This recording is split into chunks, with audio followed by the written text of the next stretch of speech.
சொற்கள் அழகானவை, அவை சுமந்து வரும் கருத்துக்களோ வலிமை வாய்ந்தவை. மேலும் இவை மழலையின் மொழியில் கவிதையாய் தவழ்ந்து ஆன்மீக ஊற்றாக நம்மீது விழும்பொழுது அதோ அந்த எம்பெருமானே நேரடியாக வந்து நம் ஆன்மாவினுள் பக்தி பேரலையை செலுத்துவது போன்ற ஒரு உன்னத அனுபவம் நம்மை ஆட்கொள்கிறது.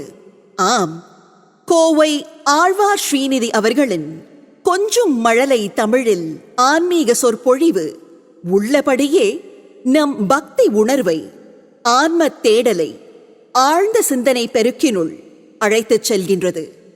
பெரியவர்களுக்கே சில நேரங்களில் சற்று கடினமாக இருக்கும் இந்த செயல் இந்த சிறு குழந்தையின் மூலம் நம் உள்ளங்களுக்குள் அந்த பக்தி மார்க்கம் நமக்கு சொல்ல விழையும் பேரானந்தத்தின் அறநெறிகளையும் கூற்றுக்களையும் இலகுவாக கொண்டு சேர்க்கின்றது. கோவை ஆழ்வார் ஸ்ரீநிதி அவர்கள் நமக்காக தொடர்ந்து வழங்கிக் கொண்டிருக்கும் இறைவனின் அறநெறிகளை நாம் அனைவரும் உள்ளார்ந்து கடைபிடிக்க வேண்டும். இதோ உங்களுக்காக இந்த குழந்தை, தெய்வ குழந்தை ஆன்மீக சொற்பொழிவு ஆற்ற உள்ளார்.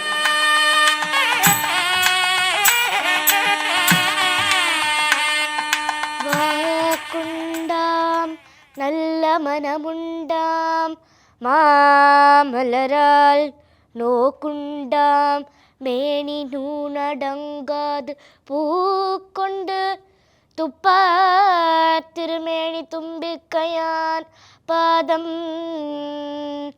தப்பார்மல் ஷார்பார் தமக்கு. செந்தமிழ் சொல்லி எடுத்து இசை தொடுத்து பின்ன சந்தத்திலே கவிதை சரம் தொடுத்து 3 தமிழ் மாலை சூட்டி முப்பொழுதும் கற்பனையில் அற்புதமாய் வாழ்ந்திருக்கும் கல் தோன்ற மண் தோன்றா காலத்தே முன் தோன்றிய மூத்த மொழியே, உலகம் போற்றும் உன்னத மொழியே, பண்பு பல கொண்ட பாரத மொழியே, பாரதி போற்றும் நெல் காதல் மொழியே, ராஜகலை கொண்ட பரத மொழியே, இலக்கணத்திற்கே இலக்கணம் சொல்லும் இலக்கிய மொழியே, இயலிசை நாடகம் கொண்ட இனிமை மொழியே, தேவர்கள் போற்றும் தேவ மொழியே, தேவாரம் ரசிக்கும் தெய்வ மொழியே, என் தாய் தமிழே, உனக்கு முத்தாய் முதன்மையாய் இந்த கோவை ஆழ்வார் ஸ்ரீநிதியின் முத்தான முதல் வணக்கங்கள். என்னும் எழுத்தெல்லாம் என் ஏட்டினிலே துவங்க வைத்து கண்ணும் கருத்துமாய் நட்கவி துவங்க வைத்தாய். பண்ணும் இசைமாய் பாடல் புனைய வைத்து உன் முன்னின்று என் குறைகள் குறைய நிறையாய் அருள்கின்றாய். மூலவனே, மூத்தவனே, காலமெல்லாம் காத்தருளும் வேலவனின் சோதரனே, என் கரமலர் குவித்தே உன் பதமலர் நிறைத்தேன் என்ற அர்ப்பணிப்போடு எங்கு எப்படி துவங்கிலும் மூலவனை பணிவதே முதற்பணி என எம்படி சிறக்க அவன் அருளை வேண்டி நிற்கின்றேன், வேண்டி நிற்கின்றேன், வேண்டி நிற்கின்றேன். முருகனே, செந்தில் முதல்வனே, மாயோன் மருகனே, ஈசன் மகனே, ஒரு கை முகன் தம்பியே, நின்னுடைய தண்டைக்கால் எப்பொழுதும் நம்பியே கை தொழுவேன் நான். நாதவிந்து கலாதி நமோ நம வேத மந்திர ஸ்வரூபா நமோ நம ஞான பண்டித சுவாமி நமோ நம வெகு கோட்டி நாம சம்பு குமாரா நமோ நம போக तेरी बाला नमो नम नाद बंगम यूरा नमो नम परसूर चेत दंड विनोता नमो नम गीत किंकिनी पाद नमो नम धीर संप्रम वीरा नमो नम गिरिराजा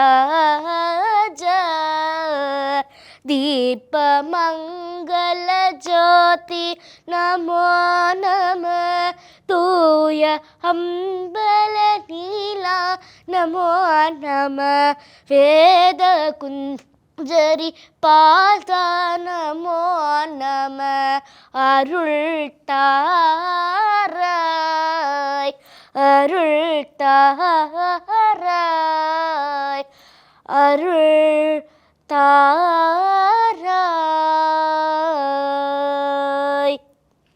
பலவேறு மகான்கள், ஞானிகள், யோகிகள், சித்தர்கள் வாழ்ந்த இந்த புண்ணிய பூமியான இந்த பாரத தேசத்தில் காணாபத்தியம், சைவம், வைஷ்ணவம், சௌரம், சாக்தம், கௌமாரம்னு 6 முக்கிய வழிபாடுகள் இருக்கு. விநாயகன் தான் முழுமுதற் கடவுள்னு வழிபாடு பண்ணுறது காணாபத்தியம். சிவன் ஈசன் தான் முழுமுதற் கடவுள்னு வழிபாடு பண்ணுறது சைவம். நாராயணன் விஷ்ணு உலகளந்த பெருமாள் தான் முழுமுதற் கடவுள்னு வழிபாடு பண்ணுறது வைஷ்ணவம். சூரியன் தான் முழுமுதற் கடவுள்னு வழிபாடு பண்ணுறது சௌரம். காளி பராசக்தி தான் முழுமுதற் கடவுள்னு வழிபாடு பண்ணுறது சாக்தம். முருகன், அழகன், சண்முகன், சேயோன், சேவற்கொடியோன் தான் முழுமுதற் கடவுள்னு வழிபாடு பண்ணுறது கௌமாரம். இப்படி இந்த கௌமாரத்தில் இருக்க இந்த அழகன் முருகனை பற்றியும் அவனோட திருநாம மகிமைகளை பற்றியும் தான் நம்ம இன்னைக்கு சிறப்பு உபன்யாச நிகழ்ச்சியாக பார்க்க போகிறோம். முருகு என்றால் அழகு, இளமை, பொலிவு, தேஜஸ், லாவண்யம்னு சொல்வாள்யா. இந்த முருகனை பார்த்தாலே மனசுக்கு ஒரு திருப்தி, ஏகாந்தம். அந்த பிஞ்சு விரல் தானே, பிஞ்சு விரலில் வேலை பிடிக்கிற பார்த்தாலே மனசுக்கு ஒரு திருப்தி, ஏகாந்தம். இப்படி முருகனுடைய அழகை பற்றி சொல்கிறப்போ முருகன் எப்படி பிறந்தார், எப்படி அவதரித்தார், இதெல்லாம் சொல்லணும் இல்லையா. முருகன் வைகாசி மாதம் விஷாக நட்சத்திரத்தில் அவதாரம் பண்ணினார். வி அப்படின்னா மயில், பக்ஷி. ஷாகன் பயணம் செய்பவர், ரைடர். மயில் மீது பயணம் செய்பவர் மயில் வாகனன். விஷாக நட்சத்திரம்னா 6 நட்சத்திரங்களுடைய கூட்டம், அதுதான் விஷாக நட்சத்திரம். ஆமாம். முருகனுக்கு முகங்கள் 6, முருகனை வளர்த்த கார்த்திகை பெண்கள் 6, சரவண பவ என்கின்ற திருமந்திரம் 6, முருகனுக்கு உகந்த கார்த்திகை விரதம் 6. இப்படி இந்த 6 முகனுக்கு எல்லாமே 6 6 6 6 6 சித்தி, புத்தி, சக்தி எல்லாமே 6 தான். 6 முகம் 6 முகம் 6 முகம் 6 முகம் 6 முகம் 6 முகம் என்று கூறு. 6 முகம் 6 முகம் 6 முகம் 6 முகம் 6 முகம் 6 முகம் என்று கூறு. ஆகமடி மாந்தவர்கள் பாதமலர் சூலும் அணையார்கள் பலவே சுடையதென்று நானும். ஆகமடி மாந்தவர்கள் பாதமலர் சூலும் அணியார்கள் பதவி சுடையதென்று நானும். ஏறுமயில் வாகன குஹாசனவ நாயனத ஈசயனவானமுட என்று மோதும். ஏறுமயில் வாகன குஹாசன நாயனத ஈசயனவானமுட என்று மோதும்.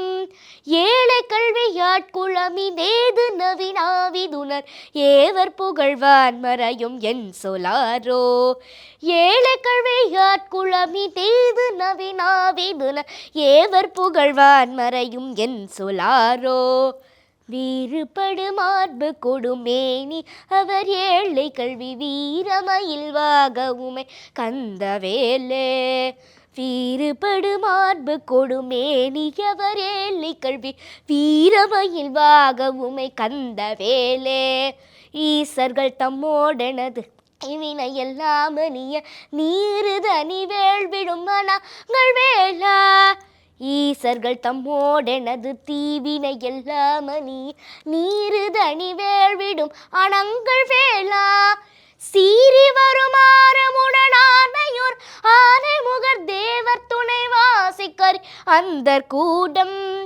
சீறி வருமாறமுடனானையோர் ஆனை முகர் தேவர் துணை வாசிக்கை அந்தர் கூடம். சேருமழகார் பழனி வாழ்த்து மனமே பிரம தேவர் வரத்தார் முருக தம்பிரானே. சேருமழகார் பழனி வாழ்த்து மனமே பிரம் தேவர் வரதா முருக தம்பிரானே. தேவர் வரதா முருக தம்பிரானே. தேவர் வரதா முருக தம்பிரானே. முருக தம்பிரானே. தம்பிரானே முருகா தம்பிரானே. ஆறாரா அழகழகா சொன்னாலும் இந்த ஆறுமுகனோட பேரை 6 முறை சொல்லணுமா திருநீரிட்டுக்கிறதுக்கு முன்னாடி. மதியாள் வித்தகனாகி மனதாள் உத்தமனாகி பதிவாகி சிவஞான பரயோக தருள்வாயே. நிதியே நித்தியமே என் நினைவே நட்பொருளாயோய் கதியே சொற்பரவேலே கருவூரிற் பெருமாளே கருவூரிற் பெருமாளே. மதியாள் வித்தகனாகி என் மனம் நல்ல நெறியிலே சென்று அதனால் ஒரு வித்தகனாகுன்ற. மனதால் உத்தமனாகி என் மனம் தூய நெறியிலே சென்று அதனால் ஒரு உத்தமனாகணுன்ற. பதிவாகி சிவஞான பரயோக தருள்வாயே. சதா சிவன் சிவன் சிவன் சிவன் சிவஞான யோகத்தை அடையணுங்கிற. யோகம்னா ஒன்றுபடுதல் அர்த்தம். இந்த ஜீவாத்மா பரமாத்மாவோட இணையறதுக்கு பேர் தான் யோகம்ன்ற அர்த்தம். ஜீவன்ற சக்தி, பரம்ங்கிறது சிவன். அதுதான் திருமூலர் அழகா சொல்றார், சிவனும் சீவனும் இரண்டென்பர் அறிவில்லார், அறிவார்க்கு சிவனும் சீவனும் இரண்டல்ல. சீவன் சிவனை அடைந்த பின் சிவனாக அமர்ந்திருப்பாரே அப்படின்னு சொல்றார். இப்படி ஆதியும் மந்தமாய் தேவர்களும் வேதங்களும் போற்றும் வித்தகன், இந்த பிரபஞ்சத்துக்கெல்லாம் நாயகன், இந்த பிரபஞ்சத்துக்கெல்லாம் பரம்பொருள், முப்பொருள், மூலகுக்கும் ஏழுலகுக்கும் கருப்பொருளாய் திகழும் அந்த ஈசன் சிவனுக்கு 5 முகங்கள். என்னடா சிவனோட அசல் முகத்திலேயே சிவன் பாதி பார்வதி பாதின்னு அர்த்தநாதீஸ்வரரா பார்த்துருக்கோம். இதென்ன 5 முகங்கள்? ஸ்கந்த புராணத்தின்படி அசுரர்களான சூரபத்மன், தரகாசுரன், சிம்மமுகன் இவர்கள் 3 பேரும் சிவனை நோக்கி கடும் தபஸ் புரியுறாங்க. சாதாரண தபஸ் இல்லை, ஆண்டாண்டு காலத்துக்கு தபஸ் புரியுறாங்க. இவர்களோட தவத்தினால சிவன் பார்த்தார். இவங்க கேட்ட வரங்கள் எல்லாத்தையும் கொடுத்துட்டார். சிவன் தான் கொடை வள்ளலாச்சே. ஆனால் காராரான ஸ்ட்ரிக்ட் ஆஃபீஸர். பேப்பர் ஓகேவா, டாக்குமெண்ட் கரெக்டா, இந்த அப்படி சாங்ஷன் அப்படின்னு கொடுத்துட்டார். வர வந்துருச்சே, பின்ன என்ன, ஆட வேண்டியதான் ஆட்டத்தை அப்படின்னு அந்தந்த இடத்துக்கு அந்தந்த அசுரர்கள் தான் டான். அட்டகாசம் பண்ணுறா, அநியாயம் பண்ணுறா, எங்கெல்லாம் தர்ம காரியங்கள் நடக்கிறதோ எல்லாத்தையும் கெடுக்கிறா, யாரையும் வாழ விடுறதில்ல. அவ்வளவு வஞ்சகர்களாகவும் அவ்வளவு முரடர்களாகவும் இருக்கார்கள் இந்த அசுரர்கள். ஒரு சமயம் சூரபத்மனுடைய ஆட்சி காலத்தில் காமதேவனை அனுப்புகிறா தேவர்களோட தவத்தை கலைக்க. காமதேவனும் போகிறான், போய் அட்டகாசம் பண்ணுறா, அநியாயம் பண்ணுறா. தேவர்களாம் கத்துறா, குமுறா, கூச்சலிடுறா, எல்லாரும் செய்வதறியாமல் தவிக்கிறா. இது எல்லாத்துக்கும் மேலே எல்லாத்துக்கும் வரங்களை தானமாக அள்ளி வழங்கிய சிவன் தவத்துக்கு போயிட்டார். போச்சா, தவத்தில் இருக்கும்போது தன்னுடைய 2 கண்களை மூடிக்கொண்டே தான் இருக்கணும். பார்த்தார் சிவன். சிவனுக்கு மொத்தம் 3 கண்கள். இடது கண் சந்திரனாகவும், வலது கண் சூரியனாகவும், நெற்றிக்கண் அக்னி பகவானாகவும் இருக்கார். அந்த நெற்றிக்கண்ணிலிருந்து வெளிப்பட்ட ருத்ர ஜோதி காமதேவனை தகதக என தகனம் செய்தது. அது மட்டும் இல்லாமல் மீண்டும் 5 முகங்களை வெளிப்படுத்துகிறார். அந்த 5 முகமும் ஒவ்வொரு தொழிலை சார்ந்த முகங்கள். சத்யோஜாதம் என்னும் படைத்தல் முகம், வாமதேவம் என்னும் காத்தல் முகம், மகோரம் என்னும் மறைத்தல் முகம், ஈசானம் என்னும் அருளல் முகம், தத்புருஷம் என்னும் மறைத்தல் முகம்னு 5 முகங்களை வெளிப்படுறார். அது மட்டுமின்றி தேவர்களும் யோகிகளும் சித்தர்களும் மற்றும் காணக்கூடிய முகமான அதோ முகம் என்னும் ஞான முகம். இந்த 6 முகங்களிலும் இந்த 5 முகங்களிலும் இருந்து வெளிப்பட்ட ருத்ர பொறிகளை வாயு பகவான் இந்த உலகத்தில் 5 விதமாக இருக்கார். பிராணன், அபானன், உதானன், வியானன், சமானன். இந்த 5 பிராணவாயுக்களும் இந்த 6 ருத்ர பொறிகளை அழகாக சாரத்தியம் பண்ணி கங்கைட்ட கொடுக்கிறார். உஷ்ணம், அதாவது வெப்பம் தாங்க முடியாத கங்கா தேவி இவர்கள் எல்லாத்தையும் குளிர்வித்த பிறகு சரவண பொய்கையில் 6 தாமரை இதழ்கள் மேலே விற்றார்.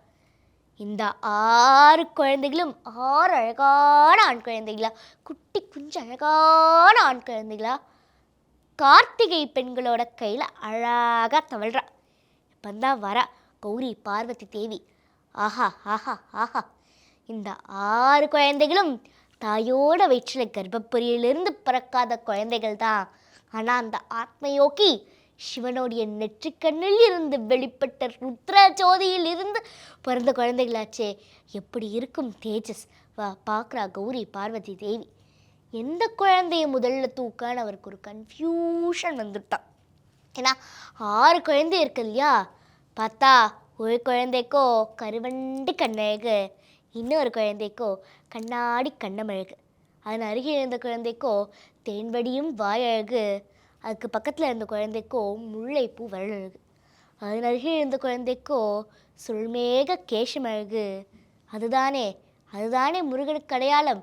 பார்த்தா கௌரி பார்வதி தேவி தாய்மை பொங்க ஓடி போய் எல்லா குழந்தையும் ஒன்றா அரவணைச்சு 6 முகமாக்கிண்டா. இதான் கச்சியப்ப சிவாச்சாரியார் தன்னுடைய 6 முகம் பிறப்பில் அழகாக எடுக்கிறார். அருவமும் உருவமும் ஆகி அனாதியாய் பலவாய் ஒன்றாய் பிரம்மமாய் நின்ற சோதி பிளம்பதோர் மேனியாக கருணைக்கு ஒரு முகங்கள் 6 கரங்கள் 2 கொண்டே ஒரு திருமுருகன் வந்து ஆங்கு உதித்தனன் உலகம் புய்ய. சக்தியோட ஒரு முகமும் சேர்த்து சிவனுடைய 5 முகமும் சேர்த்து 6 முகமாக ஆக்கிண்டார். நம்ம எல்லாத்துக்குமே தெரியும் 4 யுகங்கள் இருக்கு. கிருத்தயுகம், திரேதாயுகம், துவாபர யுகம், கலியுகம். இந்த கிருத்தயுகத்தில் எல்லாருமே நல்லவாளாம். கீழே ₹1,00,000 கடந்தா கூட யாருதுன்னு கேட்டு எடுத்து கொடுத்துட்டு போயிடுவாளாம். அப்படி வாழ்ந்த யுகம் தான் இந்த கிருத்தயுகம். அடுத்த திரேதாயுகம், ராமாயண காலம். கொஞ்சம் கெட்டவங்க, அதாவது கொஞ்சம் லிமிட்டட் கெட்டவங்க நிறைய நல்லவங்க வாழ்ந்தாங்க. அரக்கர்கள்னு ஒரு பகுதியில் வாழ்ந்தாங்க. அரக்கர்கள்னா இரக்கம் இல்லாதவர்கள் அரக்கர்கள். அப்படி அரக்கர்கள்னு ஒரு பகுதியில் வாழ்ந்தாங்க. அப்படி வாழ்ந்த யுகம் தான் இந்த திரேதா யுகம். அடுத்த துவாபர யுகம், மகாபாரத காலம். கெட்டவங்க ஜாஸ்தி, நல்லவங்க ரொம்ப கம்மி. அதுதான் பார்த்தோமே, கௌரவாஸ் பாண்டவாஸ்ன்னு இருந்தாங்க. கௌரவர்களும் 100 பேர். 10 சகுனி, துரியோதனுடைய க்ளோஸ் ஃப்ரெண்ட் கர்ணன். எல்லாத்துக்கும் மேலே எல்லா நியாயங்களும் தர்மங்களும் நெறிகளும் தெரிஞ்ச பீஷ்மர், துரோணர், கிருபாச்சாரியர், விதுரர் எல்லாம் இவா பக்கம். அங்கே பார்த்தா பாண்டவர்கள் வெறும் 5 பேர், கூட நம்ம பரமாத்மா கிருஷ்ணன். இப்படி கெட்டவங்க ஜாஸ்தியாகவும் நல்லவங்க ரொம்ப கம்மியாகவும் வாழ்ந்த யுகம் தான் இந்த துவாபர யுகம். அடுத்தாவது கலியுகம். இந்த துவாபர யுகத்திலேயாச்சு இவா கெட்டவா இவா நல்லவா, இவா கிட்ட சொல்லக்கூட இவா கிட்ட சொல்லலாம்னு தெரிஞ்சது. இந்த கலியுகத்தில் யாரு கெட்டவா யார் நல்லவானே தெரியல. இப்போ நோய் என்னன்னு தெரிஞ்சா தானே நோய்க்கு மருத்துவம் பண்ண முடியும். நோயே என்னன்னு தெரியாமல் நோய்க்கு மருத்துவம் பண்ண முடியுமா? நான் திருக்குறளில் கூட திருவள்ளுவர் சொல்லியிருக்காரே, நோய் நாடி நோய் முதல் நாடி அது தணிக்கும் வாய் நாடி வாய்ப்பச் செயல் அப்படின்னு திருவள்ளுவரே சொல்லியிருக்கார். அப்படி இந்த கலியுகம் பிறக்கிறக்கு 5500 வருஷத்துக்கு முன்னாடி சதுரகிரின்ற மலைப்பகுதியில் சித்தர்கள்லாம் சேர்ந்து ஒரு மாநாடு போடுறாங்க, ஒரு கான்ஃபரன்ஸ் போடுறாங்க. அதாவது சித்தர்கள்னா 8 சித்திகளையும் கொண்டவர்கள் தான் இந்த சித்தர்களாமா. அஷ்டமா சித்தின்னு சொல்வாள் இல்லையா, யானை மாதிரி உடம்பு பெற்றுக்க முடியும், பூனை மாதிரி உடம்பு குறுக்கிக்க முடியும், பறவை போல பறக்க முடியும், கூடு விட்டு கூடு பாய முடியும். இப்படி அஷ்டமா சித்திகளையும் கொண்டவர்கள் தான் இந்த சித்தர்கள். இந்த சித்தர்கள்லாம் சேர்ந்து ஒரு மாநாடு கான்ஃபரன்ஸ் போடுறோம். அதில் ஒரு சித்தர், அவர் பேர் போகர். அவர் அந்த காலத்தில் சைனா வரைக்கும் மெயின் வந்திருக்கார். அந்த போகர்ன்ற சித்தரோட தலைமையில் இந்த மாநாடு நடக்கிறது. என்னன்னா, இனி 5500 வருஷத்துக்கு அப்புறம் கலியுகம் பிறக்க போகுது. ஜனங்கள்லாம் ரொம்ப கஷ்டப்படுவா. கலியுகத்தோட கொடுமையெல்லாம் தீரணும்னா நம்ம ஒரு மூர்த்தி உண்டு பண்ணணும். அந்த மூர்த்திக்கு அபிஷேகம் பண்ண பாலோ தயிரோ சாதாரண மனிதர்கள் கொடுத்தா தீராத நோயெல்லாம் தீர்த்தணும். அப்படிப்பட்ட மூர்த்தி உண்டு பண்ணணும்னு போகர் தலைமையில் முடிவு எடுக்கிறார். அதுக்கு போகர் சொல்கிறார், எனக்கு அதற்கு நவபாஷணம் வேணும். பாஷணம்னா விஷம், 9 விதமான விஷ மூலிகைகள் வேணும் அப்படின்னு சொல்கிறார். சரின்னு அவர்களும் 9 விதமான விஷ மூலிகைகளை தேடி கண்டு பிடிச்சி எடுத்துகிட்டு வந்துட்டாங்க.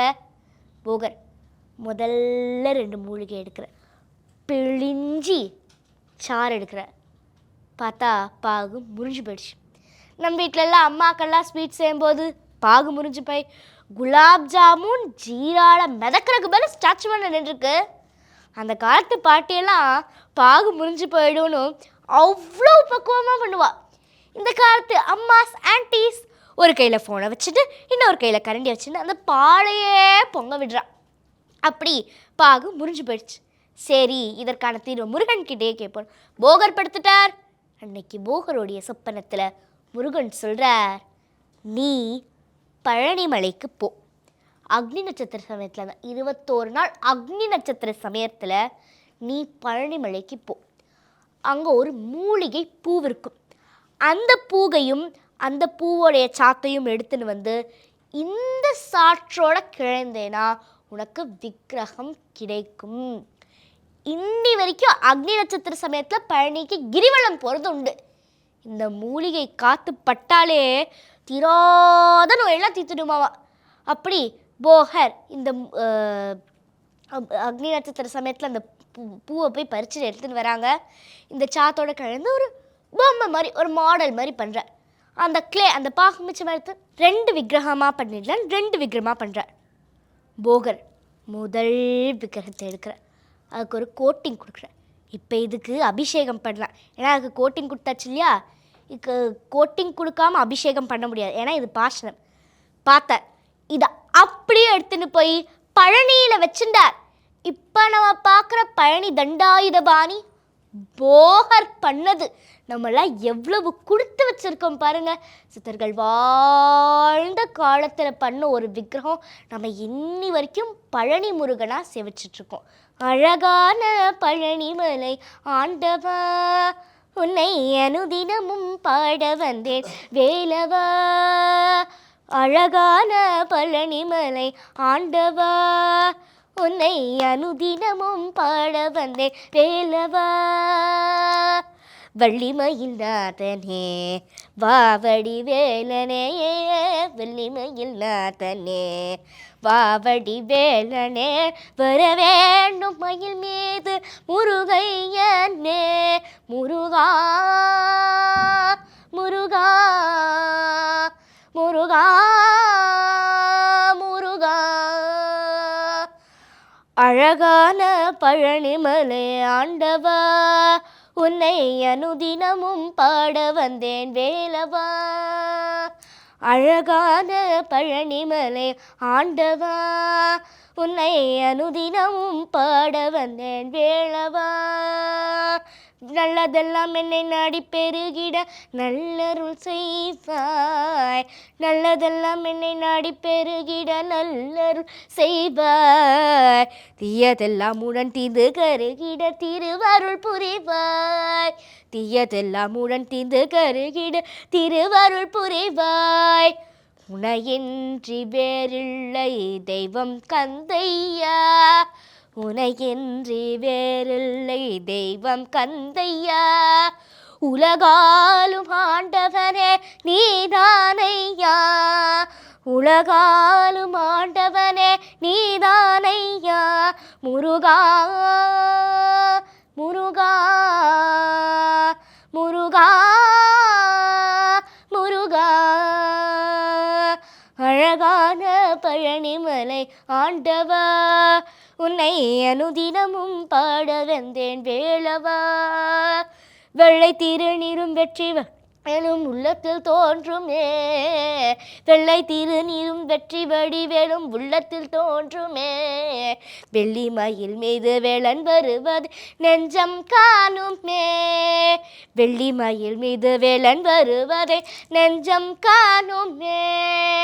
எனையாளும் ஆண்டவனே எழில் வேலவா, எனையாளும் ஆண்டவனே எழில் வேலவா. எனியேறும் முனை பாட அருள்வாயையா, எனியேறும் முனை பாட அருள்வாயையா. முருகா முருகா முருகா முருகா. அழகான பழனிமலை ஆண்டவா, உன்னை அனுதினமும் பாட வந்தேன் வேலவா. உன்னை அனுதினமும் பாட வந்தேன் வேலவா. எப்படி இருக்கும் மனசுக்கு? உன்னை அனுதினமும் பாட வந்தேன் வேலவா, உன்னை அனுதினமும் வந்தேன் வேலவான் எப்படி இருக்கும்? இப்படி நம்ம இது எவ்வளோதான் ஒரு புராண கதையாக இருந்தாலும் நம்ம எல்லாத்துக்கும் ஒரு ரொம்பவுமே சிறப்பான ஒரு தத்துவ கதை தெரியும். அண்ணனுக்கும் தம்பிக்கும் ஒரு ஞானப்பழத்துக்காக சண்டையை வந்து அதுக்காக கோவிச்சிட்டு போய் பழனி மலையில் நிற்பாரே, நம்ம எல்லாம் நினச்சிட்ருக்கோம் அவர் தன்னுடைய தமையனான விநாயகர்கிட்ட தான் நல்லா விளையாடியிருக்காருன்னு. ஆனால் அவர் தன்னுடைய தந்தையான ஈசன் கிட்டேயே, சிவபெருமான் கிட்டேயே நல்லா விளையாடியிருக்கார். தமையனோடு விளையாண்டா போதுமா, தகப்பனோட சுவாமி மலையில் விளையாட வேண்டாமா? பிரம்மா படைக்கும் தொழில் சிருஷ்டிக்கும் தொழிலை செஞ்சதுனால அவருக்கு கர்வம், தலைக்கணம், ஹெட்வெயிட். இந்த உலகத்தில் படைக்கும் தொழில் தான் சிறந்தது, அதை செய்கிற தான் சிறந்தவன் அப்படின்னு அவருக்கு ஒரு தலைக்கணம். பிரம்மா கிட்ட பிரணவ மந்திரத்தோட பொருள் சொல்லுமாறு கேட்குறார். பிரணவ மந்திரத்தோட பொருள் தெரியாத பிரம்மதேவரை சிறையில் அடைச்சிட்டார் முருகன். சிருஷ்டிக்கும் தொழிலை முருகனே செய்ய ஆரம்பிச்சிட்டார். பிரம்மாக்காக திருமால் சிவன் கிட்ட ரெக்கமெண்டேஷனுக்காக போகிறார். சிவனாவது சிவனேன்னு இருக்கலாம், முருகன் கிட்ட போய் பிரணவ மந்திரத்தோட பொருள் முதல்ல நீ சொல்லேன் அப்படின்னு கேட்குறார். முருகன் இருந்துட்டு, நான் சொல்ல தயார்தான், ஆனால் அதை கேட்க நீரோர் மாணவனை போல் மண்டிட்டு உட்கார்ந்து கேட்கணும் அப்படிங்கிற. ஈசனும் ஒரு மாணவனை போல் மண்டிட்டு உட்கார்ந்து கேட்க பிரணவ மந்திரத்தோட பொருளை ஆசானை போல் உபதேசித்தார் நம் தகப்பன் சுவாமியான முருகன். நம் முருகன் அருளி செய்த பிரணவ மந்திரத்தை பற்றியும் பிரணவ தத்துவத்தை பற்றியும் தெரிஞ்சுக்க வேண்டாமோ? நம்ம சரீரத்தின் அகத்தில் இருக்க ஆதாரங்களில் அநாகத்தம்ன்ற ஆதாரம் தான் புறத்தே திருவேரகம் என்ற சுவாமி மலையாக இருக்குது. ஆகத்தம்னா ஒரு பொருளை இன்னொரு பொருளோடு தட்டும்போது வெளிப்படுற ஓசைக்கு பேர் தான் ஆகத்தமா. அநாகத்தம்னா யோக நெறியில் ஒரு பொருளை இன்னொரு பொருளோடு தட்டாமல் தாக்காமல் வெளிப்படுற மதுரமான ஓசைக்கு பேர் தான் அநாகத்தமா.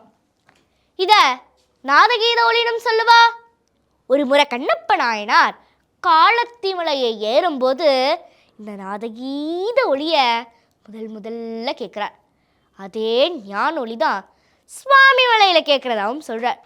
வாம் எழுத்தில் அன்பு மிக ஊறி ஓரியத்தில் அந்தம் அருள்வாயே. இந்த ஓம்ன்ற ஓர் எழுத்தில் 6 எழுத்து அடங்கியிருக்கதா சொல்கிறார் அருணகிரிநாதர். ஓம் என்பது ஆ அகரம் உ உகரம் மா மகரம். ஆனால் பிரணவமானது அகர உகர மகர நாத இந்து கலையோட யோக சம்மேளனமாக இருக்குன்னு சொல்கிறார் அருணகிரிநாதர். ஒரு முறை இந்த அருணகிரிநாதர் முருகனை பார்த்து கேட்குறார் பாருங்க. முருகா, உன் தந்தையின் காதிலே சொன்ன அந்த மந்திரத்தை என் செவியிலே சொல். விருப குரு பர குமர என்றென்றும் பக்தி கொடு, பரவருளிய மௌன மந்திரம் தனையே பக்தி தனை. ஓம் என்னும் பிரணவ மந்திரம். பிற அப்படின்னா உயர்வுன்னு அர்த்தம். நவம்னா புதுமைன்னு அர்த்தம். புதிய ஆற்றலை தருகின்ற மகாமந்திரம் ஓம் என்னும் பிரணவ மந்திரம். நம் காது ஓம்காரம் போன்றது. விஷ்ணு பகவானின் பாஞ்சசன்னியம் ஓம்காரம் போன்றது. மயில் ஆடுவது ஓம்காரம் போன்றது. விநாயக பெருமானின் முகம் ஓம்காரம் போன்றது. ஓம்காரம் இருந்தால் ஆங்காரம் நீங்கிவிடும். நம்மளுக்குள்ளார ஓம்காரம் இருந்துச்சுன்னா ஆங்காரம்லாம் அப்படியே நீங்கிடுவாங்க. எப்படி ஒரு பாத்திரத்துக்குள்ளார இன்னொரு பாத்திரம் வைக்கிறோமோ அதே மாதிரி இந்த ஓர் எழுத்தில் 6 எழுத்து அடங்கியிருக்கதா சொல்கிறார் அருணகிரிநாதர். இது யோகத்தின் தத்துவார்த்தம். இதுவும் ஓம்காரத்தில் அடங்கியிருக்கிறது. இத்தலம் காவேரிக்கு வடக்கே அமைந்துள்ளது. 7 தளம் புகழ் காவேரியாள் அப்படின்னு பாடுறார் அருணகிரிநாதர். 7 தலமும் புகழ்ந்த நதி காவேரி. புண்ணிய நதிகள் 7: கங்கா, யமுனா, கோதாவரி, நர்மதா, சிந்து, சரஸ்வதி, காவேரி. ரிஷிகள் 7: அகஸ்தியர், அத்தகிரி, பரத்வாஜர், காஷ்யபர், விஸ்வாமித்ரர். ஓம்காரமும் ஷடாக்ஷணமும், ஷடாக்ஷணம்ன்றது சரவண பவ 6 எழுத்து மந்திரத்தை தான் ஷடாக்ஷண மந்திரம்னு சொல்வா. ஓம்காரமும் ஷடாக்ஷணமும் சேர்ந்தால் 7. அதனை போற்றக்கூடிய மந்திரங்களும் 7: நமஹா, ஸ்வாஹா, ஸ்வதா பட் ஹூம்பட் ஷட் வௌஷட் வசட். இந்த சப்தகோடி மந்திரங்களுக்கு ஜீவனாயிருப்பது ஓம் என்னும் பிரணவ மந்திரம். இந்த ஓம் என்னும் பிரணவ மந்திரத்துக்கு ஜீவமூர்த்தியாக இருப்பது சுவாமிமலையில் இருக்கும் தெய்வம். அந்த பெருமானை மனதால் சிந்திக்க வேண்டும், வாயால் வாழ்த்த வேண்டும், ஷரீரத்தால் தலை கூப்பி கும்பிட வேண்டும். யாரொருவர் முருகப்பெருமானை வணங்குகின்றனரோ அவர்களுக்கு பிறவித் துன்பமே கிடையாது. பிறவா பெம்மான் முருகன், பிறவான் எறவான். பிறவாத எறவாத பெருமானை சுவாமிமலையில் சென்று வேண்டிக் கொள்வோமாக. சோலை மலை என்ற பழமுதிர் சோலை நம்ம சரீரத்தின் அகத்தில் இருக்க ஆதாரங்களில் ஆக்ஞான்ற ஆதாரம்தான் புறத்தே சோலை மலை என்ற பழமுதிர் சோலையாக இருக்குது. ஆக்ஞா அப்படிங்கிறது புருவ மத்தி, அது ஞானஸ்தானம், ஞானம் அடங்கியிருக்கிற ஸ்தானம். அதுதான் புறத்தே ஞானஸ்தலமான பழமுதிர் சோலையாக இருக்குது. இங்கே தான் முருகன் தமிழ் மூதாட்டியான ஔவை பாட்டிக்கு அவருடைய விளையாட்டை காமிக்கிறார். நம்மளுடைய தமிழ் மூதாட்டியான ஔவை பாட்டி ஒரு முறை காட்டுப்பாதை வழியாக நடந்து போயிட்டே இருக்கா. அப்போ என்ன, கூகுள் மேப்பாக இருந்துச்சு, ரோடாக இருந்துச்சு, வெறும் காட்டுப்பாதை தான். சரின்னு அவளும் காட்டுப்பாதை வழியாக நடந்து போயிட்டே இருக்கும்போது ரொம்ப களைப்பாக இருக்கே, ஏன்னா அவளும் வயசாயிடுச்சு இல்லையா, அதனால் அவளும் ரொம்ப களைப்பாக இருக்கே அப்படின்னு ஒரு இடத்துல உட்காரலான்னு உட்கார்றா. அப்போ திடீர்னு அவளுக்கு ஒரு சத்தம் கேட்டதாம், பாட்டி பாட்டி.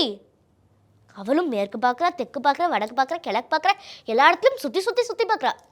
ஆனால் யாருமே தெரியல. திருப்பி இன்னொரு குரல் கேட்டதாம், பாட்டி பாட்டி. பார்த்தா மரத்துக்கு மேலே ஒரு பாழகன் உட்காந்துட்டு ஔவையை உபசரிக்கிறானாம், பாட்டி பாட்டின்னு. ஓ, யார் குழந்தாய், இவ்வளோ அழகா லக்ஷணமாக தேஜஸோட சாக்ஷாத் முருகன் மாதிரியே இருக்கியே, நீ யார் அப்படின்னு கேட்குற. உடனே முருகன் சொல்கிறானாம், நானுங்களா பாட்டி, நான் இங்கே ஆடு மாடு மேய்க்கிற சிறுவனாக்கும் அப்படிங்கிறானு. ஓ, நீங்கள் ஆடு மாடு மேய்க்கிற பையனா? ஆமாம் பாட்டி, நீ பார்க்கவே ரொம்ப களைச்சி போய் ஓவர் டயர்டாக இருக்கியே, இங்கே பக்கத்தில் தான் நூபர்கங்கை இருக்குது, நான் வேணா கொஞ்சம் உனக்கு தீர்த்த ஜலம் கொண்டு வரட்டா அப்படின்னு கேட்குறேன். உடனே ஔவை சொல்கிறாளாம், இல்லை, எனக்கு பசி தான் எடுக்கிறது, அதனால் தீர்த்தம்னா எனக்கு பசி ஆறாது, எனக்கு கொஞ்சம் இந்த நாவல் பழம் பறித்து தரையா அப்படின்னு கேட்குறாங்க. சரி பாட்டி, நான் உனக்கு நாவல் பழம்லாம் பறித்து தரேன்னா, உனக்கு சுட்ட பழம் வேணுமா சுடாத பழம் வேணுமா அப்படின்னு கேட்குறானா. ஔவை பார்க்குறா, என்னடா இது, நாம் இத்தனை வருடங்கள் வாழ்ந்திருக்கோம், எத்தனை அனுபவித்திருக்கோம், ஆனால் இத்தனை நாட்களில் சுட்ட பழம்னு ஒன்று இருந்தது தெரியாமையே போச்சு, என்னவா இருக்கும் அப்படின்னு ஔவையும் ரொம்ப கன்ஃபியூஸ்ட் ஆகிட்டா. சரி, என்னத்தையாச்சும் ஒன்று அடித்து விடுவோம் அப்படின்னு, எனக்கு சுடாத பழமே தாப்பா அப்படிங்கிறானா. சரிண்ணா அந்த மரத்துக்கு மேலே போய் அந்த சிறுவன் அந்த கிளை ஆற்றான். முருகனுக்கு தான் தெரியும் விழுறது நாவல் மழை இல்லை ஞானமலை. சரின்னு அவளும் ரொம்ப ஹைஜீனிக், அதனால் ஒரு பழத்தை எடுத்தா மண்ணா ஒட்டி இருந்துச்சுன்னு ஊதுனா, ஃபூ ஃபூ ஃபூன்னு ஊதும்போது உடனே அந்த பாலகன் வந்து கேட்குறடா, என்ன பாட்டி பழம் சுடுறதா? ஆஹா, நீ யார் குழந்தாய், நீ சாதாரண குழந்தை மாதிரி தெரியலையே, நீ யாரு அப்படின்னு கேட்கும்போது அந்த குழந்தை சொல்கிறதா, என்னை நல்லா ஒத்துப்பாரு, நான் யார் என்று உனக்கே தானாக தெரிய வரும் அப்படிங்கிறாள். ஔவையும் பார்த்தா பளிச்சுன்னு ஒரு ஜோதி 1000 சூரியன் பிரகாசித்ததை போல முருகன் காட்சி அளிக்கிறார். ஆஹா, முருகா முருகா, நீயாப்பா இது, இத்தனை நேரம் என்னுடன் தமிழில் விளையாண்டது நீயா என்று கேட்க, ஆமாம் ஔவையே, நான் உன் ஞானத்தை சோதிக்கவே தான் நான் இங்கு வந்தேன். ஓ அப்படியா, சொல் முருகா, உனக்கு என்ன வேண்டும் என்று ஔவை கேட்க, ஔவையே, நான் உன்னிடம் ஒரு சில கேள்விகள் கேட்கவா என்று முருகன் கேட்க, கேள்வி கேட்பதும் நீ, பதில் கூற வைப்பதும் நீ, பின் ஏனப்பா இந்த ஐயம், உன் கேள்வியை தாராளமாக கேளு என்று கூற, முருகன் கேட்குறாராம், அவ்வையே, இவ்வுலகில் பெரியது எது? பெரிது பெரிது புவனம் பெரிது. புவனமோ நான்முகன் படைப்பு. நான்முகன் திருமால் உந்தியில் பிறந்தோன். திருமால் அலைகடல் துயின்றோன். அலைகடல் சிறுமுடி கலசத்துள் அடக்கம். சிறுமுடி கலசமோ புவியில் சிறுமண். புவியோ அறவருக்கோர் தலை பாரம். அறவோ உமையவள் சிறுவிரல் மோதிரம். உமையவளோ ஈசனுள் ஒடுக்கம். ஈசன் தொண்டருள் ஒடுக்கம். தொண்டரின் பெருமையை சொல்ல வேண்டுமா? ஆஹா, பெரியது கேட்டமைக்கு அழகாக விடை கூறிய அவ்வையே, இவ்வுலகில் கொடியது எது? கொடிது கொடிது வறுமை கொடிது. அதனினும் கொடியது இளமையில் வறுமை. அதனினும் கொடியது ஆற்றுளார் தொழுநோய். அதனினும் கொடியது அன்பிலா பெண்டீர். அதனினும் கொடியது அவர் கைத்தம் இன்புற உண்பதுதானே. ஓ அருமை அவ்வையே, உனக்கு கொடியதற்கும் பதில் தெரிகின்றதல்லவா? அவ்வையே, இவ்வுலகில் அரியது எது? அரிது அரிது மானிடராய் பிறத்தலரிது. மானிடராயினும் கூன் குருடு செவிடு பேடு நீங்கி பிறதல் அரிது. பேடு நீங்கி பிறந்த காலையும் ஞானமும் கல்வியும் நயத்தல் அரிது. ஞானமும் கல்வியும் நயந்த காலையும் தானமும் தவமும் தான் செயலரிது. தானமும் தவமும் தான் செய்வராயின் வானவர் நாடு வழி திறந்திடுமே. ஆஹா, பெரியது அரியது கொடியது கேட்டமைக்கு அழகாக விடை கூறிய அவ்வையே, நீ பல்லாண்டு வாழ்க. நன்றி என்று முருகன் விடை பெறுகின்றார். அடுத்தது திருத்தணி. திருத்தணி என்ற சிறப்பான அறுபடை சிலம். புராணங்களில் இதை குன்றுத்தோர் ஆடல்னு சொல்வா. நம்ம சரீரத்தின் அகத்தில் இருக்க ஆதாரங்களில் விசுத்தின்ற ஆதாரம்னா புறத்தே இந்த குன்றுத்தோர் ஆடல் என்ற திருத்தணியாக இருக்குது. இந்த கோவிலில் இருக்க படிகளில் பக்தர்களும் அடியார்களும் ஏற ஏற ஏற ஏற ஏற அவர்களோட வினைகள்லாம் தனிஞ்சுட்டே வருமாமா. இங்கே இருக்க நீலோத்பலா சுனையில் செங்கல் நீர் கண்டென்ட்டில் தீர்த்தத்தில் நீராட நீராட நீராட நாம் இதுவரை கொண்ட வினைகள்லாம் தனிஞ்சிடுமாமா. அருணகிரிநாதருக்கு திருத்தணினாலே ஒரு தனி பாசம். அதனால்தானே திருத்தணியில் உதித்து வரும் பொருத்தன் மலை திருத்தன் என துணத்தில் உனை கருத்தன் நடத்து குகன் வேலே அப்படின்னு அழகாக தன்னுடைய வேல்மாறல்ல பாடியிருக்கார். திருமுருக கிருபானந்த வாரியார் சுவாமிகள் ஒரு அழகான தத்துவ குறிப்பு கொடுக்குறார். நம் கண் பார்க்கும் கருவி, காது கேட்கும் கருவி, வாய் பேசும் கருவி, மூக்கு முகரும் கருவி, கைகள் கொடுக்கும் கருவி. நம்ம கைகளால் கொடுத்துக்கிட்டே இருக்கணுமாமா. யானைக்கு நீண்ட கை, ஒரே கை தும்பிக்கை. கொடுக்குற வாங்கிக்கும், ஆனால் திருப்பி கொடுக்காது ஆசீர்வாதத்தை தவிர. அதனால் சொல்வா யானைக்கில்லை தானமும் தர்மமும்னு. அப்படி யானைக்கு ஒரு கை, நமக்கு 2 கை, இந்திரனுக்கு 4 கை, விநாயகருக்கு 5 கை, தத்தாத்திரியருக்கு 6 கை, பிரம்மனுக்கு 8 கை, சிவனுக்கு 10 கை, குன்றுதோறாடும் குமரனுக்கு 12 கை. 12 கைகள் இருக்கிறதுனால சும்மா அள்ளி அள்ளி கொடுத்துக்கிட்டே இருப்பாராம். அதனால்தான் முருகனை கொடை வள்ளல்னு சொல்கிறோம். அதனால்தான் பொன்னன் மனைவி பொன்னி, அண்ணன் மனைவி அன்னி, வள்ளல் மனைவி வள்ளி. வள்ளி மணவாளனான தணிகாச்சலன் தன்னை நாடி வரும் பக்தர்களுக்கு அள்ளி அள்ளி கொடுத்துக்கிட்டே இருப்பானாம். புராணங்களில் மன்றுதோர் ஆடுவது சிவன், குன்றுதோர் ஆடுவது குமரன் சொல்வா. மன்றுனா சபை.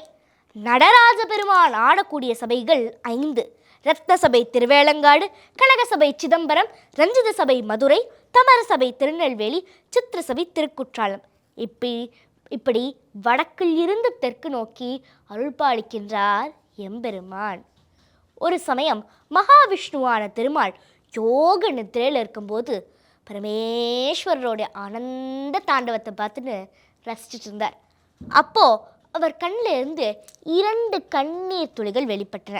அதுதான் அமுதவள்ளி சுந்தரவள்ளியாக பிறப்பெடுக்கிறார். அதில் அமுதவள்ளி தேவலோகத்தில் இந்திரன் இந்திராணியோட வளர்ப்பு மகளா தேவலோகத்தில் இருக்கின்ற அந்த ஐராவதம் என்ற யானையால் வளர்க்கப்பட்டதா அவளுக்கு தெய்வ யானை அப்படின்னு பேர் வைத்தார். அதே சுந்தரவள்ளி பூலோகத்தில் ஒரு வேடவர் குலத்தில் நம்பிராஜன் அப்படிங்கிறவருக்கு மகளா பிறக்கிறார். வள்ளிக்கிழங்கு புதரில் கண்டெடுக்கப்பட்டனால அவளுக்கு வள்ளின்னு பேர் சுற்றா அவளுடைய பெற்றோர். இந்த வள்ளி கொஞ்சம் பெரியவளாய் வரும்போது பெண்கள் வேடவக்குல வழக்கப்படி பெண்கள் கன்னிப்பருவத்தை அடையும் போது அவர்களுடைய வயலில் இருக்க திணைப்புணம் காக்கும் வேலை கொடுக்கப்பட்டிருந்துச்சு. அதே மாதிரி வள்ளிக்கும் அவளோட வயலில் இருக்க நெற்பயிர்களை காக்கும் வேலை கொடுக்கப்பட்டிருந்துச்சு. அதனால் வள்ளியும் ஒரு நாள் இந்த நெற்பயிர்களை பராமரிச்சுட்டு இருக்கும்பொழுது அந்த பக்கமாக வந்த நாரதர் வள்ளியோட அழகை பற்றியும் வள்ளி முருகன் மேலே வச்சிருக்க பற்ற பக்தியை பற்றியும் கேட்டு தெரிஞ்சிருக்கிறார். இது எல்லாத்தையும் போய் முருகன் கிட்ட போய் ஃபுல்லாக எக்ஸ்பிளைன் பண்ண முருகனும் ரொம்ப ஆவலை வள்ளி மலைக்கு வரார். வள்ளி வாழ்ந்த இடம்ன்றனால இந்த மலைக்கு வள்ளிமலையினே பேர். முதல்ல முருகர் தன்னை ஒரு வேடனாக உருமாற்றிட்டு வள்ளிக்கிட்ட வந்து வம்பு பண்ணுறார். அதே அடுத்த நாள் ஒரு முதியவர் பருவத்தில் வந்து எனக்கு பசிக்குது அப்படின்னு கேட்குறேன். சரின்னு வள்ளியும் தேனும் தினையும் கலந்த ஒரு பொருளை அவருக்கு சாப்பிட கொடுக்குறார். பசிச்சது மட்டும் இல்லாமல் எனக்கு தாகமாக இருக்கணும்னு கேட்குறேன். சரின்னு அவரும் தண்ணி கொண்டு வந்து கொடுக்குறேன். பசிச்சது தாகமாக இருக்குது, இதெல்லாத்துக்கும் மேலே தன்னை திருமணம் பண்ணிக்கணும்னு கேட்குறேன். இது கேட்ட வள்ளிக்கு கோவம் வந்துட்டு, நான் என்ன நடந்தாலும் சரி நான் முருகனைத்தான் திருமணம் பண்ணுவேன்னு அவன் அந்த இடத்த விட்டு நகர்ந்துடுறான். முருகன் பார்த்தார், என்னடா இது, இந்த பொண்ணு எதுக்குமே நகர மாட்டேங்கிறாளே, ஏதாச்சும் ஒன்று பண்ணணும் அப்படின்னு யோசிச்சுட்டே இருக்கார். அப்போதான் அவருக்கு தன்னுடைய தமையனான கணேசரை கூப்பிட்றார். விநாயகரும் ஒரு யானை ரூபத்தில் வந்து வள்ளியை பயமுத்துறார். வள்ளியும் அங்கிட்டு இங்கிட்டுன்னு ஓடுறா. கொஞ்ச நேரம் வள்ளியை கெஞ்ச விட்டு தன்னுடைய விஸ்வரூப தரிசனத்தை கொடுத்தா நம் தகப்பன் சுவாமியான முருகன். இதைத்தான் அருணகிரிநாதர் அவருடைய வள்ளிமலை திருப்புகளில் அழகாக எடுக்கிறார்.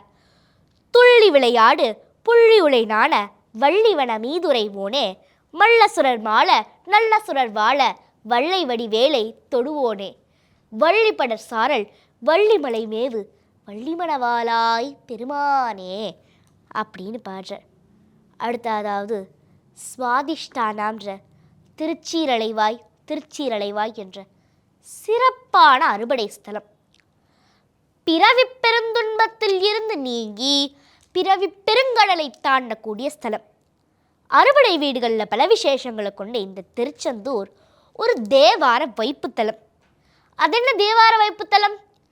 எப்படி 108 திவ்ய தேசங்கள் 12 ஆழ்வார்கள்னால பாடல் பெற்றதோ அதே மாதிரி அப்பர், சுந்தரர், திருஞான சம்பந்தர், சுந்தரமூர்த்தி நாயனார் போன்ற பல நாயன்மார்கள்னால பாடல் பெற்ற ஸ்தலத்தை தான் தேவார வைப்புத்தலம் அப்படின்னு சொல்லுவாள். எப்படி ஸ்ரீரங்கத்தை பூலோக வைகுண்டம்னு சொல்கிறோமோ இந்த திருச்செந்தூரை பூலோக கைலாயம்னு சொல்வா. கைலை மலை அணைய செந்தில் பதி வாழ்வேன்னு பாற்றார் அருணகிரிநாதர். ஒரு முறை இந்த அருணகிரிநாதர் திருச்செந்தூர் முருகனை தரிசிக்க வரும்போது முருகனோட ஆபரண அலங்காரத்தில் மெய் செலுத்து போயிட்டார். ஆஹா முருகா, இவ்வளோ ஆபரணங்கள்லாம் அணிஞ்சு அழகாக காட்சி கொடுக்குறையே, அப்படியே ஒரு நடன தரிசனம் கொடுத்தா ரொம்ப நல்லா இருக்குமே அப்படின்னு கேட்குறார். பாவம் ராகம் தாளம், பாவ ராக தாளம் கலைகளில் உயர்ந்த கலை நடனக்கலை. அந்த நடனக்கலைக்கு பரதகுருவானவர் உங்கப்பா பரமேஸ்வரர். ஆனால் உங்கப்பா வயசானவர், அவர் ஆடுறத விட நீ ஆடினா நல்லா இருக்குமே கொஞ்சம் மழை தமிழில் கெஞ்சி கேட்குறார் அருணகிரிநாதர். அப்படி அருணகிரிநாதருக்கு நடன தரிசனம் கொடுத்த ஸ்தலம் தான் இந்த திருச்செந்தூர். பொதுவாக எல்லா அறுபடை வீடுமே மலை மேலே, அதாவது குன்றை சார்ந்தது. இந்த திருச்செந்தூர் மட்டும் கடற்கரையை சார்ந்தது. இங்கே தான் முருகன் சூரபத்மன் என்கின்ற அரக்கனை சம்ஹாரம் செய்த இடம். பாலமுருகனா காட்சியளிக்கிறார். பன்னிரு கண் வேளவனை தன்னிரு கண்ணால் பார்க்கும் பாக்கியம் பகைவருக்கும் கிட்டியதே அப்படின்னு உணர்ச்சி பொங்க கச்சியப்ப சிவாச்சாரியார் பாடுறார். முருகன் சொல்ற, நீ எல்லா தேவரையும் விடுவிச்சுடும், நான் உன்னை விட்டுடுறேன், போனா போதுன்னு விட்டுடுறேன் அப்படின்னு சொல்ற. ஆனால் விநாசகாலே விவரீத புத்தின்னு சொல்வா இல்லையா, இந்த பாலமுருகன் சொன்ன ஒரு அறிவுரையும் அந்த அசுரனுக்கு காதல் எட்டலை. பார்த்தார் முருகன், சம்ஹாரம் செஞ்சுட்டார். சூரனை சம்ஹாரம் செஞ்ச இடம்தான் இந்த திருச்செந்தூர். சூரனை சம்ஹாரம் செஞ்ச பிறகு வியாழ பகவான் முருகனை இங்கே காட்சியளிக்கும்வாறு சொல்றார். முருகனும் அதன்படியே செய்கிறார். வியாழ பகவான் விஸ்வகர்மாவை அழைத்து இங்க ஒரு கோவில் எழுப்புறார். சூரனை வெற்றி பெற்று ஆட்கொண்டதுனால இந்த மூர்த்திக்கு சயந்திநாதன் அப்படின்னு பேர். அதுதான் காலப்போக்கில் செந்தில்நாதன் மாறிடுச்சு.